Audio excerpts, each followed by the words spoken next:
Hello everyone, welcome to article 315 IAS. आज हम Indian polity का सबसे इंपॉर्टेंट फाउंडेशनल टॉपिक कवर करेंगे, द प्रियम्बल, यानी हमारे संविधान की प्रस्तावना। इसे हम एक सिंपल एग्जांपल से समझते हैं। जब आप कोई नोटबुक खरीदते हो तो सबसे पहले आप उसका प्रीफिक्स या इंडेक्स पढ़ते हैं, या किसी मूवी को देखने से पहले उसका ट्रेलर देखते हैं, जिससे पूरी स्टोरी का आइडिया लग जाता है। बस प्रियम्बल हमारे कॉन्स्टिट्यूशन का वही ट्रेलर या आइडेंटिटी कार्ड है। ये हमें बताता है कि आगे के 395 आर्टिकल्स में आखिर लिखा क्या है और हमारे देश का नेचर कैसा है। तो चलिए शुरू करते हैं। प्रियम्बल हमारे कॉन्स्टिट्यूशन का एक इंट्रोडक्टरी स्टेटमेंट है जो ये रिफ्लेक्ट करता है कि हमारे कॉन्स्टिट्यूशन का फिलोसफी, आइडियल्स एंड ऑब्जेक्टिव क्या है। क्या आपको पता है कि हमारा जो प्रियम्बल है वो इंस्पायर्ड हुआ है प्रियम्बल ऑफ यूएस कॉन्स्टिट्यूशन, मतलब यूएस कॉन्स्टिट्यूशन के प्रियम्बल से हमारा प्रियम्बल इंस्पायर्ड हुआ है। हमारा जो प्रियम्बल है वो अडॉप्ट हुआ था 26 नवंबर 1949 को। ये वो सेम डेट है जब हमारा कॉन्स्टिट्यूशन अडॉप्ट हुआ था। एन.ए. पलकीवाला ने प्रियम्बल को हमारे कॉन्स्टिट्यूशन का आइडेंटिटी कार्ड कहा था। जैसे आपका आईडी कार्ड आपका बेसिक डिटेल बताता है, वैसे ही प्रियम्बल कॉन्स्टिट्यूशन का फिलोसफी और ऑब्जेक्टिव बताता है। प्रियम्बल जो है वो हमारे कॉन्स्टिट्यूशन का फिलोसफिकल बैकबोन है, और जुडिशरी प्रियम्बल का हेल्प लेती है इंटरप्रिटेशन के लिए। हमारा प्रियम्बल मेनली 4 चीजों को क्लियर करता है। हमारे प्रियम्बल के 4 मेन कंपोनेंट है। हमारा प्रियम्बल स्टार्ट होता है word we the people of India से। इसका मतलब ये है कि हमारे कॉन्स्टिट्यूशन का जो सोर्स ऑफ पावर है, हमारे कॉन्स्टिट्यूशन का जो सोर्स ऑफ अथॉरिटी है, वो हमें डायरेक्टली कहाँ से मिला है? वो हमें डायरेक्टली मिला है पीपल ऑफ इंडिया से। तो अगर सोर्स ऑफ अथॉरिटी की बात करें तो ये कहता है constitution drive it's authority from the people of India. Secondly, preamble हमें ये बताता है कि हमारे भारत देश का नेचर कैसा है। हमारा भारत देश जो है वो सॉवरिन है, सोशलिस्ट है, सेकुलर है, डेमोक्रेटिक है या रिपब्लिकन है। ये चीज हमें कहाँ से पता चलती है? ये चीज हमें प्रियम्बल से पता चलती है। हम इस सब चीज को अभी थोड़े टाइम के बाद डिटेल में देखेंगे। थर्डली, प्रियम्बल हमें यह बताता है कि हमारे संविधान का, हमारे कॉन्स्टिट्यूशन का ऑब्जेक्टिव क्या है, हमारे कॉन्स्टिट्यूशन का गोल क्या है। तो वो है justice, liberty, equality and fraternity. Next, constitution हमें यह बताता है कि हमारा संविधान जो है वो कब अडॉप्ट किया गया था। वो अडॉप्ट किया गया था 26 नवंबर 1949 को।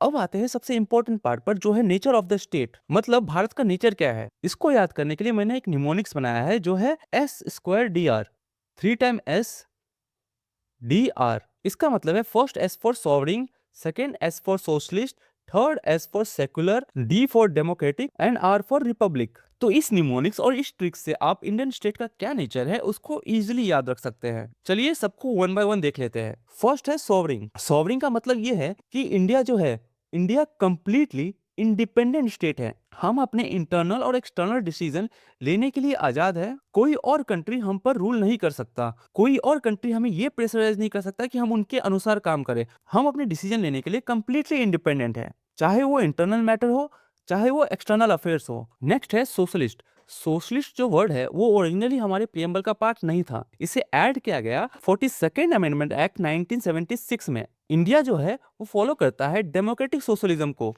ना कि कम्युनिस्ट सोशलिज्म को। डेमोक्रेटिक सोशलिज्म का मतलब है कि public sector and private sector दोनों साथ में काम करते हैं। किस लिए? To end poverty, ignorance, disease and inequality of opportunities.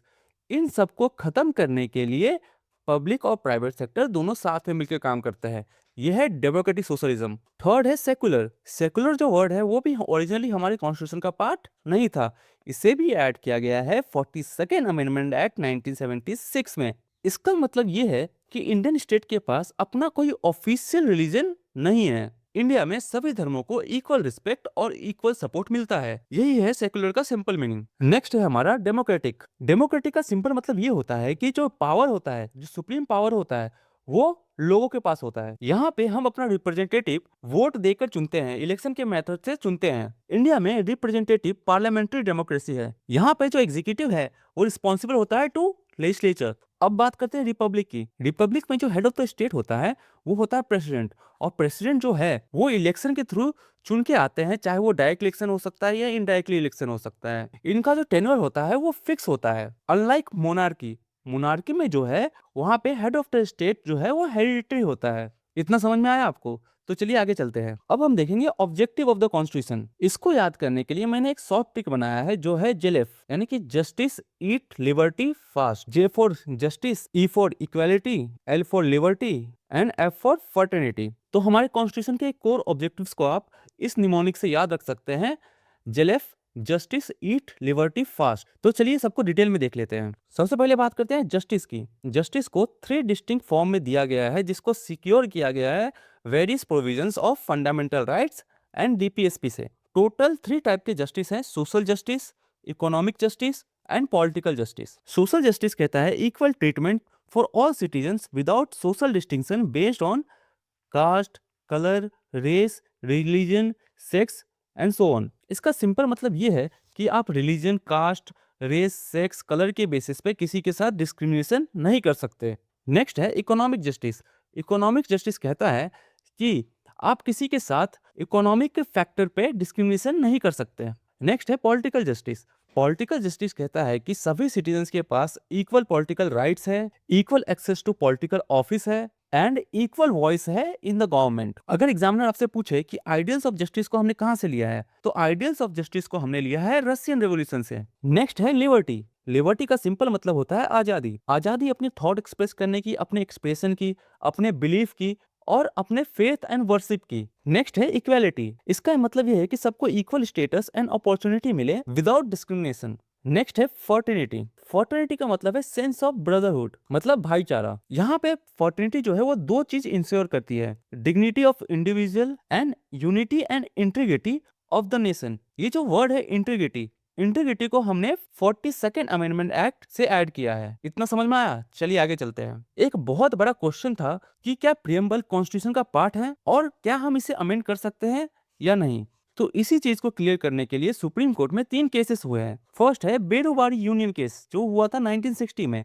बेरुवाड़ी union case में सुप्रीम कोर्ट ने कहा कि प्रियम्बल जो है वो एक जनरल पर्पस सर्व करता है बिहाइंड सेवरल प्रोविजंस, पर ये कॉन्स्टिट्यूशन का पार्ट नहीं है। बेरुवाड़ी यूनियन केस में सुप्रीम कोर्ट ने कहा कि प्रियम्बल जो है वो कॉन्स्टिट्यूशन का पार्ट नहीं है। जबकि केशवानंद भारती केस में जो हुआ था 1973 में, उसमें सुप्रीम कोर्ट ने बेरुवाड़ी केस के जजमेंट को ओवररूल किया और कहा कि प्रियम्बल जो है वो कॉन्स्टिट्यूशन का पार्ट है और इसे अमेंड भी किया जा सकता है, बस इसका बेसिक स्ट्रक्चर डिस्ट्रॉय नहीं होना चाहिए। तो केशवानंद भारती केस में सुप्रीम कोर्ट ने कहा कि प्रियम्बल जो है वो कॉन्स्टिट्यूशन का पार्ट है और इसे अमेंड भी किया जा सकता है, लेकिन बिना बेसिक स्ट्रक्चर को छुए। उसके बाद नेक्स्ट जो है वो LIC ऑफ इंडिया केस, जो हुआ था 1995 में, और इस केस में भी सुप्रीम कोर्ट ने रीअफर्म किया कि जो प्रियम्बल है वो कॉन्स्टिट्यूशन का इंटीग्रल पार्ट है। अगर एग्जाम में क्वेश्चन आया कि प्रियम्बल जो है उसको अमेंड किया जा सकता है, तो इसका आंसर है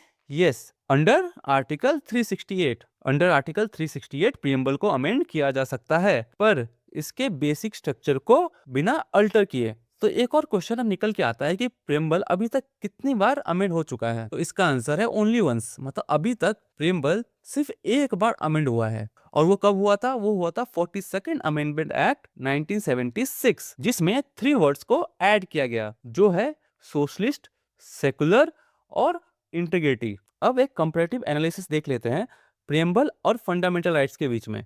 ये एग्जाम के लिए काफी इंपॉर्टेंट है, क्योंकि यूपीएससी जो है वो टॉपिक को लिंक करके क्वेश्चन पूछता है, तो ये चीज आपको पता होना चाहिए। तो अगर हम नेचर की बात करें, तो प्रियम्बल का नेचर है डिक्लेरेटरी, मतलब इंडिकेटिव, सजेस्टिव। ओके, तो प्रियम्बल का नेचर क्या है? इंडिकेटिव है, सजेस्टिव है, डिक्लेरेटरी नेचर का है। जबकि फंडामेंटल राइट का जो नेचर है वो जस्टिसिएबल है। अगर हम दोनों की इन्फोर्सिबिलिटी की बात करें, तो जो प्रियम्बल है वो डायरेक्टली इन्फोर्सिबल नहीं है, जबकि फंडामेंटल राइट्स इन्फोर्सिबल है। अगर हम इसके फंक्शन की बात करें, तो प्रियम्बल का जो फंक्शन है वो किस पे आधारित है? वो आधारित है गाइडिंग प्रिंसिपल पे, जबकि फंडामेंटल राइट्स का जो फंक्शन है वो है लीगल प्रोटेक्शन। ये हमने प्रियम्बल को प्री के हिसाब से डिटेल में देख लिया है। अगर आपको ये वीडियो अच्छा लगा हो तो चैनल को सब्सक्राइब करें, वीडियो को लाइक करें। इस वीडियो का PDF आपको हमारे टेलीग्राम चैनल पर मिल जाएगा, लिंक डिस्क्रिप्शन में है। तो आज के लिए बस इतना ही। Thank you so much.